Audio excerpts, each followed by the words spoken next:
उल्हासनगरमध्ये नशेखोर टोळक्याने 7 ते 8 जणांवर धारदार शस्त्राने हल्ला करत अनेक गाड्यांची तोडफोड केली आणि दहशत माजवण्याचा प्रयत्न केला।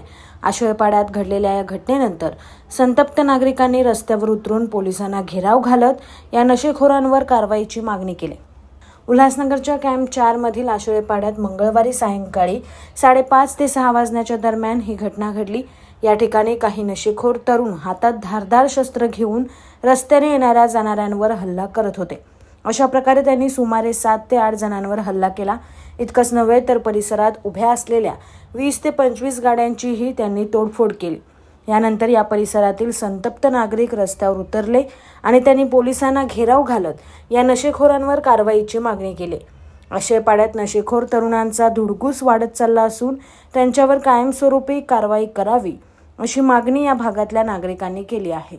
खरोखर आता हे म्हणजे पोलिसांच्या अस्तित्वाचा प्रश्न आहे। इथं पोलीस प्रशासन आहे की नाही आणि सर्वसामान्य लोकांनी जीव मुठीत धरून राहायचं। लहान लहान मुलं गुन्हेगारीकडे वळतायत, पोलीस काही करू शकत नाही। तीच मुलं येऊन इथं दहशत माजवत आहेत, नंग्या तलवारी कोयते घेऊन फिरतायत, लोकांना निरपराध लोकांना मारतायत, डोकी फुटतायत, गाड्यांचं नुकसान घरांचं नुकसान होते। तरी पोलीस प्रशासनाला एक म्हणजे आता अक्षरशः या शासनाची लाज वाटायला लागली की ज्या पद्धतीनं कारभार चाललेला आहे। गुन्हेगार मोकाट, नशेखोर मोकाट आहेत आणि सर्वसामान्य लोक बरडले जात आहेत।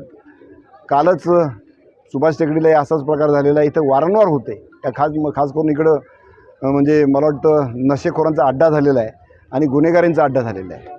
आता सहाय्यक पोलीस आयुक्त कोळी साहेब यांनी सांगितलेलं आहे, मला स्थानिक पडवळ साहेब पण त्यांना वारंवार सांगितलेले की इथं लोक भरडली जात आहेत, अक्षरशः लोक तडफडत आहेत, चांगली लोक इथून सोडून जात आहेत।